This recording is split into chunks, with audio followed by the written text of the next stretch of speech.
প্রতিটি মানুষের জীবনেই কিছু না কিছু ভুল ত্রুটি থাকবেই। আমরা মানুষ বলেই আমরা ভুল করে থাকি। যত বয়স হবে, যত অভিজ্ঞতা বাড়বে, ততই মনে হবে জীবনে যা কিছু করেছি সবই ভুল। কিন্তু এই ভুল করার পিছনে কারো দায় নিজের, আবার কারো দায় পরিস্থিতির। পিছনে গিয়ে তো আর ভুল শোধরানো যায় না। তাই সামনে সঠিকভাবে এগিয়ে যাওয়ার নামই জীবন। হ্যালো এভরিওয়ান, আসসালামু আলাইকুম। Welcome back to my another new blog. সবার কী অবস্থা, কেমন আছেন? আই হোপ সবাই ভালো আছেন, সুস্থ আছেন। আজকের ভিডিওতে আমি আপনাদের সাথে শেয়ার করব, আমাদের সবার বাসায় কিন্তু কম বেশি ফার্নিচার থাকে। আর সেই ফার্নিচারগুলো কিন্তু আমরা সব সময় পরিষ্কার পরিচ্ছন্ন রাখতেই পছন্দ করি। আর ফার্নিচারগুলো যদি সুন্দর না থাকে তাহলে কিন্তু বাসার সৌন্দর্য নষ্ট হয়ে যায়।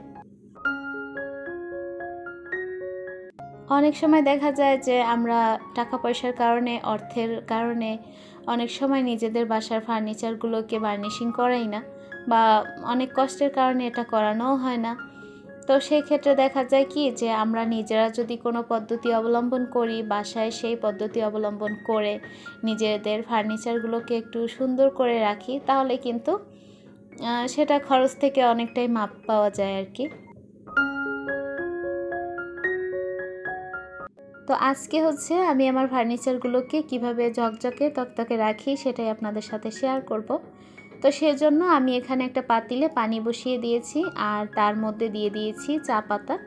যেটা আমরা চা পাতা খেয়ে থাকি সেটাই কিন্তু আমি দিয়েছি।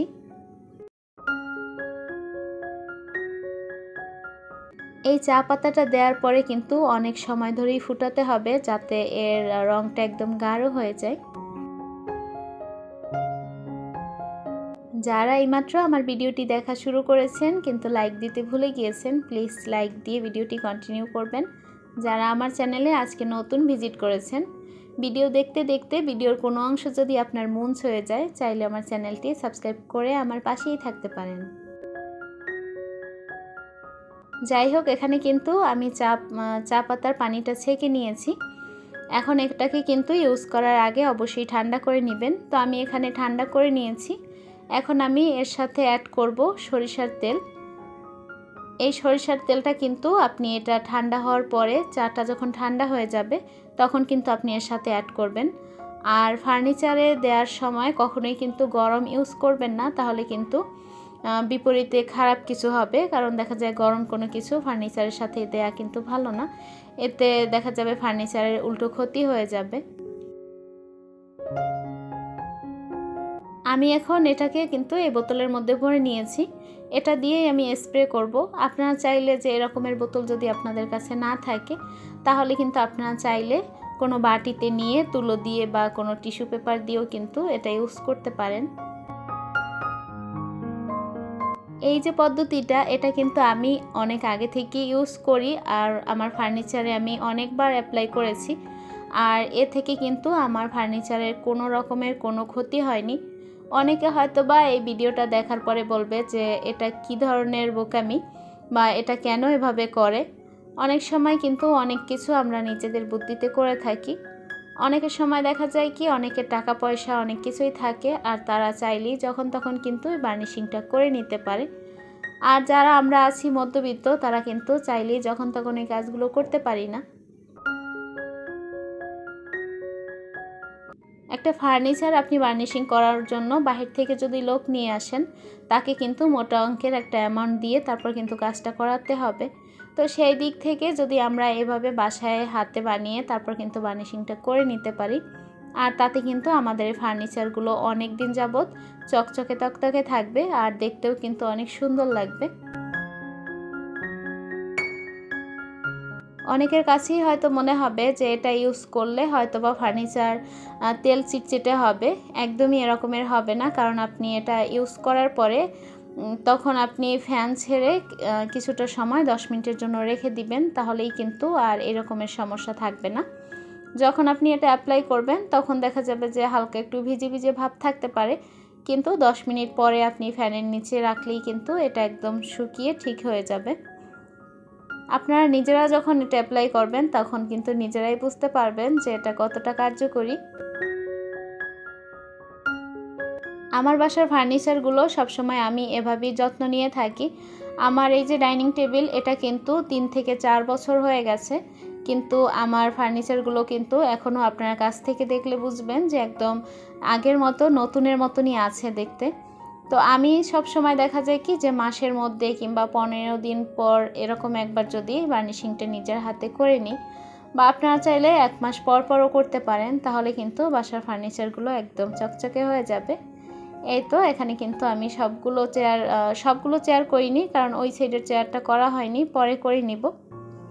তো এই তো এভাবে আপনারা অবশ্যই ট্রাই করবেন, আশা করছি আপনারা উপকৃত হবেন। তো যাই হোক, ফার্নিচার বার্নিশিং শেষ, তারপরে চলে আসলাম রান্নার কাজে। তো এখানে হচ্ছে আজকে মিষ্টি কুমড়া ভাজি করব।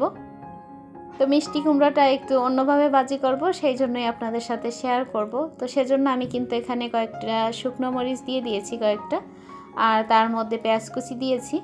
এটাকে হালকা একটু ভেজে তার মধ্যে কাঁচা মরিচ আর চিংড়ি মাছ দিয়ে দিচ্ছি। অনেকেই আছে চিংড়ি মাছ পছন্দ করেন না, তো সেক্ষেত্রে কিন্তু এটা স্কিপ করতে পারেন। তো আমি চিংড়ি মাছ ছাড়া কোনো সবজি খাই না, বা খেতেও পারি না, আমার কাছে কেমন একটা মনে হয়। তো যাই হোক, এর মধ্যে আমি লবণ পরিমাণ মতো আর হলুদের গুঁড়া দিয়ে দিচ্ছি। তবে এখানে এই যে মিষ্টি কুমড়াটা ভাজি করব, আপনারা চাইলে এখানে হলুদের গুঁড়াটা কিন্তু স্কিপ করতে পারেন, কারণ মিষ্টি কুমড়ায় হলুদের গুঁড়া না দিলেও কোনো সমস্যা হয় না। হলুদের গুঁড়া না দিয়েও আমি অনেকবার ভাজি করেছি, তাতে কোনো সমস্যা হয়নি। এখানে তরকারিটা হতে থাক, আর সেই সাথে আমি আমার আপুদের কিছু উদ্দেশ্য করে কথা বলতে চাই। সেটা হচ্ছে যে অনেক আপুরে আমাকে কমেন্ট করে যে আপু, আমাদের ভিডিওতে ভিউজ হচ্ছে না, তুমি আমাদের কিছু পরামর্শ দাও। তো সবার শুরুতেই বলবো যে আপু, আমার তো এটা টেক চ্যানেল না, এই জন্য আমি তো এই বিষয়ে কোনো লম্বা মন্তব্য করতে পারবো না, তাহলে আমার চ্যানেলটার ক্যাটাগরিটাই চেঞ্জ হয়ে যাবে। তো এই জন্য হচ্ছে কি বলবো, যে সবাইকে একটা কথাই বলবো যে তোমরা কাউকে স্প্যাম কমেন্ট করো না। স্প্যাম কমেন্টের মাধ্যমে কিন্তু চ্যানেলের রিচ অনেকটাই ডাউন হয়ে যায়। তো এখানে কিন্তু আমার মিষ্টি কুমড়া ভাজিটা হয়ে গেছে, আর হচ্ছে এইখানে এই যে আজকে ডালের বড়া ভাজি করব, তো সেজন্য হচ্ছে চিংড়ি মাছটা আমি ব্লেন্ডারে ব্লেন্ড করে নিয়েছি, আর বাকি মশলাগুলো দিয়ে দিচ্ছি। যারা যারা নতুন চ্যানেল খুলেছেন, আমি বিশেষ করে তাদেরকে বলবো যে আপনারা দয়া করে আপনাদের লাইফস্টাইল ব্লগ চ্যানেল যাদের, আমি যেহেতু লাইফস্টাইল ব্লগিং করি, তো ওটা নিয়েই বলবো, যারা লাইফস্টাইল ব্লগিং চ্যানেল খুলেছেন তারা শুরুতেই ডিসাইড করে নেবেন যে আপনি কী ধরনের ভিডিও আপলোড দিবেন, শর্ট না লং। তো আপনি একটাতেই থাকবেন সীমাবদ্ধ। তো আপনি লং ভিডিও যখন দিবেন ওই চ্যানেলে কখনোই শর্ট ভিডিও দিবেন না, 2-1টার বেশি কখনোই না। আর ভিডিওতে ভিউজ আসার বিশেষ কিছু কারণ আছে, আর না আসারও বিশেষ কিছু কারণ আছে। না আসার পিছনে কারণ হচ্ছে আমরা কোনো রকম একটা ভিডিও তৈরি করে তারপর মন গড়া একটা টাইটেল বসিয়ে দিই, কোনো এসইও করি না, কিওয়ার্ড বসাই না, ট্যাগ বসাই না। তো এগুলো কিন্তু সব কিছু রিসার্চ করে তারপর বসাতে হবে। টাইটেলগুলো যদি সার্চেবল না হয় তাহলে কিন্তু কখনোই ভিডিওতে ভিউজ আসবে না। আর সার্চেবল টাইটেল যদি আমরা কখনো ভিডিওতে ইউজ না করি, মন গড়া ভিডিওতে টাইটেল ইউজ করি, তাহলে কিন্তু সেই ভিডিও কখনোই রিচ করে না। আমরা অনেকেই আছি স্প্যাম কমেন্ট করি, এর কারণে কিন্তু আমাদের ভিডিওর ভিউজ কমে যায়।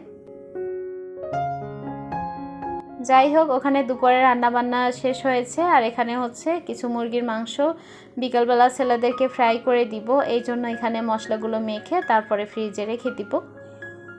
তো যেটা বলছিলাম আপুদেরকে, যে তোমরা ঠিকঠাক মতো কিওয়ার্ড রিসার্চ করে তারপর বসাবে, কিওয়ার্ড রিসার্চ না করে কখনোই বসাবে না। আর টাইটেলটা ঠিক রাখবে, টাইটেল অনুযায়ী ভিডিও ঠিক রাখবে, কারণ টাইটেল যেটা থাকবে ভিডিওতে যেন সেটাই থাকে।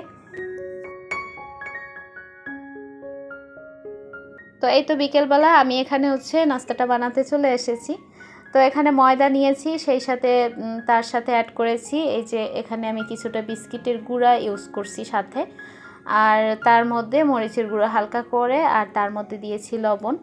তো এভাবেই ফ্রাই চিকেন আপনারা মাঝে মাঝে ভাজি করে খাবেন, দেখবেন যে অনেক টেস্টি হয় এটা খেতে। অনেকে অনেকভাবেই করে, তবে আমি আমার মতো প্রসেসে বানিয়েছি আর সেটা আপনাদের সাথে শেয়ার করেছি। তো ওই সব আপুদেরকে বলতে চাই যে আপু, তোমরা ভিডিও করো, অনেকে ভিডিও আছে যে শুধু রান্নার ভিডিও দিয়ে দেয়, লাইফস্টাইল ব্লগিং চ্যানেলের ভিডিও কীরকম হবে, সারাদিনের কাজকর্ম, সেই সাথে কি খাচ্ছি পড়ছি, কোথায় যাচ্ছি না যাচ্ছি সব কিছুই হবে।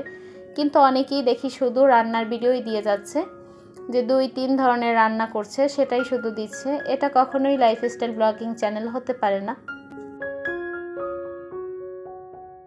অনেক আপুরাই বলে সাবস্ক্রাইবার কেটে যাচ্ছে। এটার পিছনে বিশেষ কিছু কারণ থাকে, কারণ আমাদের ভিডিও অনেকেই দেখা যায় কি যে না দেখেই সাবস্ক্রাইব করে চলে যায়।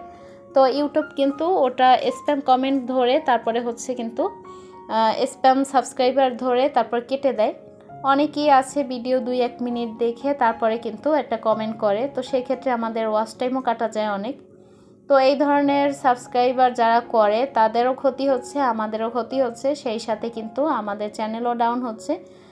তো এগুলো আপনারা সবসময় বুঝে শুনে তারপরে কাজ করবেন, নয়তো ইউটিউবের পিছনে সারাদিন দৌড়াবেন কিন্তু কখনোই ইউটিউব আপনার ভিডিও রিচ করবে না, কখনোই সেই ভিডিও ভাইরালও হবে না। তো টাইটেল কিওয়ার্ড রিসার্চ করে তারপর হচ্ছে আপনারা সবসময় ইউজ করবেন, কারণ নতুন চ্যানেলের জন্য এগুলো কিন্তু খুবই গুরুত্বপূর্ণ। আমরা এইসব করি না বিধায় আমাদের চ্যানেল কখনোই রিচ করে না। আর হচ্ছে মেইন হচ্ছে আমাদের চ্যানেলের সিটিংসগুলো কিন্তু অন রাখতে হবে প্রত্যেকটা। এগুলো কিন্তু অবশ্যই যাচাই করতে হবে যে আমাদের সিটিংসগুলো সবগুলো অন আছে কিনা। তো এইসব বিষয়ে খেয়াল রাখলে আমার মনে হয় না যে কারো ভিডিওতে ভিউজ আসবে না। আমি এইসব সমস্যায় পড়েছিলাম বিদায় কিন্তু আমার চ্যানেলটা ডাউনে ছিল। তো এই তো আমার ফ্রাই চিকেনগুলো হয়ে গেছে। এই ছিল আমার আজকের ব্লগ। আশা করছি আমার আপুদের কাছে আজকের ব্লগটি ভালো লাগবে। তো সবাই ভালো থাকবেন, সুস্থ থাকবেন। আল্লাহ হাফেজ, আসসালামু আলাইকুম।